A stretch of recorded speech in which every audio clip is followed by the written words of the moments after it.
प्रिय विद्यार्थियों, BA part third जे सचल जो कलाम जे कलाम जोगी पाण करे रहिया आहियूं। इन में पाण 20 पॉइंट्स करे चुका आहियूं। सचल सरमस्त इन में ॿुधायो आहे त जोगियुनि जा जेके ॿ क़िस्म आहिनि, हिकु जेके आहिनि लाहूती ऐं ॿियो जेके आहिनि कापड़ी।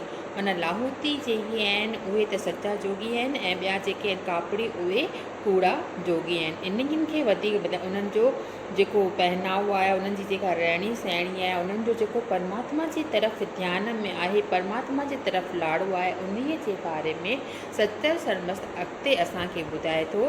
इन जूं 20 पॉइंटूं करे लास्ट जेका पॉइंट कई हुईसीं उहा हुई करे लोढ़ा लंघिया है आदूती अॼु मुंहुं हणूं अमा बज जो आऊं बि वेंदसि। हुनसी मधुर मधुर आलाप करे हिन लोक मां उहे लंघे विया आहिनि, सचा जोगी आहिनि ऐं हाणे मुंहिंजो कमु आहे उन्हनि जी पुठि वरणु। मुंहुं हणूं अमा माना मुंहुं हणूं जी हिते मीनिंग लिखी त मूंखां हाणे घर में विहणु नथो पुॼे ऐं मां बि उन्हनि जी पुठि वठंदसि।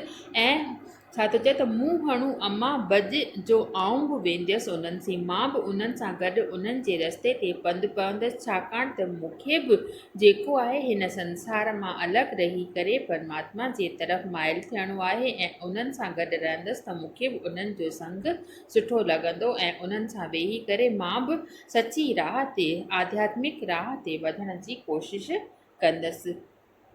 नेक्स्ट पॉइंट आहे त कापड़ी कंदेल खयों गुमन गोदड़िया छबट करे छबन में वतन कारीहर कतेल मुंडिन मुरलिन सां उहे आदूती असील सचल सिक सबील जीअ में जांगियड़नि जे ने छा मीनिंग आहे त कापड़ी कंदेल जेके कापड़ी आहिनि जिन पंहिंजो कन कटायो आहे उहे जेके आहिनि उहे कूड़ा जोगी आहिनि। उहे जेके आहिनि उहे मशाल कंदील आहे न, मशाल खयों गुमन गोदड़िया पंहिंजे शरीर ते गोदड़ी पाइनि था, मशाल खणी करे घुमनि था। छुबट करे छबन में, छुबट करे माना छबनि में पंहिंजे टोकरियुनि में, छबनि में माना टोकरियुनि में, ऐं छबट करे माना टोकरियुनि में जेको आहे नांगनि खे लिकाए करे वतन कारीहर कतेल, कारीहर माना कातिल वासिंग कनि था ऐं उहे जेके आहिनि पंहिंजे टोकरियुनि में नांगनि खे लिकाए करे कूड़ो ॾेखावो कनि था। मुंडिन मुरलिन सां उहे आदूती असील ऐं उन्हनि नांगनि खे पंहिंजे मुंडिन सां पंहिंजे मंत्रनि सां ऐं मुरलिन सां मुरली वॼाए करे फासाए करे टोकरियुनि में बंदि कनि था। पर सचा जोगी जेके आहिनि उहे असुल ईअं की न कंदा आहिनि। सचल सिक सबील जीअ में जोगनि, पर सचनि जोगियुनि जे मन में जेके आहे उहा सिक अथाह हूंदी आहे, घणी सिक हूंदी आहे। जीअ में जांगियड़नि जे, जीअ में माना उन्हनि जे मन में उंदरनि जे अंदर में जेका आहे उन्हनि खे परमात्मा जी सिक हूंदी आहे, न कि इन्हनि कूड़नि ॾेखावनि जी। कहिड़ा कूड़ा ॾेखावा? जीअं उहे जेके आहिनि मशाल खणी घुमनि था, ज्ञान जी कूड़े ज्ञान जी गोदड़ी पैड़नि था, छबनि में पंहिंजे टोकरियुनि में नांगनि खे लिकाइनि था, उन्हनि जा खून कनि था, मंत्रनि सां मुरलियुनि सां उन्हनि खे पंहिंजे वस में कनि था। पर सचनि जोगियुनि जो इहो कमु बिल्कुलु ई कोन थींदो आहे। उन्हनि जे मन में त छा थींदी आहे, सची सिक हूंदी आहे परमात्मा खे पाइण जी। जीअ में जाॻीअड़नि जे, उहे जेके सचा जोगी हूंदा आहिनि उन्हनि जे अंदर में परमात्मा खे पाइण जी तमामु घणी चाहना हूंदी आहे, प्यार हूंदो आहे। नेक्स्ट पॉइंट आहे त लाती लाहूतियुनि धर्म जी धूड़ी, लाहूती माना जेके सचा जोगी आहिनि उन्हनि धर्म जी धूड़ी दुखाई आहे। धर्म जी माना सचे धर्म जी धूड़ी दुखाई आहे। उन्हनि जे अंदर में जेका आहे ज्ञान जी धूड़ी भरी रही आहे। पंब जी पूड़ी मंझि साड़े सन्नासी हलिया। पंब जी पूड़ी जो मतिलबु छा आहे हिते त पंब जी पूड़ी माना कपह जी पूड़ी, जीअं कपह सड़े, जीअं अहंकार खे कपह सड़ंदी आहे त कपह जीअं सड़ंदी आहे तीअं उन्हनि पंहिंजे अंदर मां अहंकार खे साड़े फिटो करे छॾियो आहे। साड़े सन्यासी हलिया, पंब जी पूड़ी साड़े उहे सचा सन्यासी जेके आहिनि उन्हनि कपह वांगुरु पंहिंजे अंदर मां अहंकार खे, नफ़रत खे कढी फिटो करे छॾियो आहे ऐं उहे अॻिते हलंदा हलिया आहिनि परमात्मा जे मार्ग ते। नेक्स्ट पॉइंट आहे त आहिनि अखी चार अंतरमुख आदूत, हिन संसार में अञा बिज खोटी कान्हे को। हिन संसार में छा थो चए सच्चे सरमस्त कवि असांखे ॿुधाए थो त हिन संसार में अञा अखी चार आहिनि, अञा घणा अहिड़ा सन्यासी आहिनि जेके अंतर्मुख आहिनि, आदूत आहिनि। अंतर्मुख, अंतर्मुख माना अंदर में झाती पाईंदड़ सन्यासी आहिनि ऐं उहे जोगी आहिनि। आदूत माना जोगी, अंतर्मुख माना जिन अंदर मां पंहिंजो पाण खे परमात्मा खे पाइण जी कोशिशि। मां हर तव्हांखे ध्यानु लॻाइण जे लाइ चवंदी आहियां त सच्चा संगत ॿाहिरियुनि ॾेखावनि में बिल्कुलु बि कोन विश्वास कंदो। हू चवंदो पंहिंजे अंदर मां परमात्मा खे ॻोल्हियो, पंहिंजे अंदर मां तव्हांखे परमात्मा जी प्राप्ति थींदी। I am God, I am God, मां ख़ुदि ख़ुदा आहियां, मां ख़ुदि शहंशाह आहियां।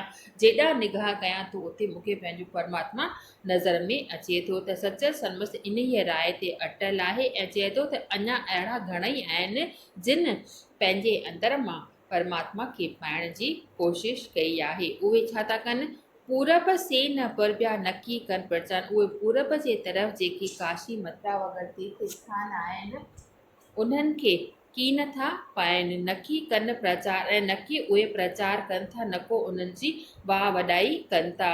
अठई पैर अछ में रहनि से गुमगर, उहे अठई पैर जेके आहिनि गुम रहंदा आहिनि अनभय कनि में। सामी उन्हनि खे अनभय अछ थो सॾे ऐं उन्हनि खे छा थो चए त छा थो चए त पूरब से न पुरबिया नकी कनि। अठई पैर अछ में, अछ में मतिलबु पंहिंजे ई मव में मस्तु रहंदा आहिनि। रहनि से गुमगार, उहे पंहिंजे अंदर में गुम रहंदा आहिनि। मुकमिल तरह पंहिंजो पाण खे खोए छॾींदा आहिनि, परमात्मा खे पाइण सां उन्हनि जो मनु लॻो रहंदो आहे।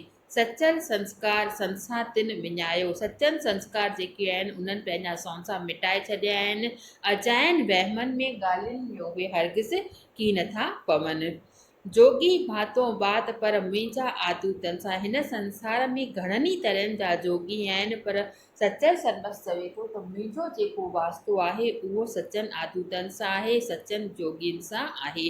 सफ़र वियो साजिरे रहिया रुगी राति, उहे सुबुह साण हितां निकिरी विया आहिनि। उहा हिकु राति ख़ाली रहिया ऐं सुबुह साण हितां निकिरी विया। उन्हनि जोगियुनि जे लाइ जेको आहे उहो मुंहिंजो मनु तड़फी रहियो आहे। मुंहिंजे अंदर में उन्हनि जे लाइ तमामु घणी चाहना आहे।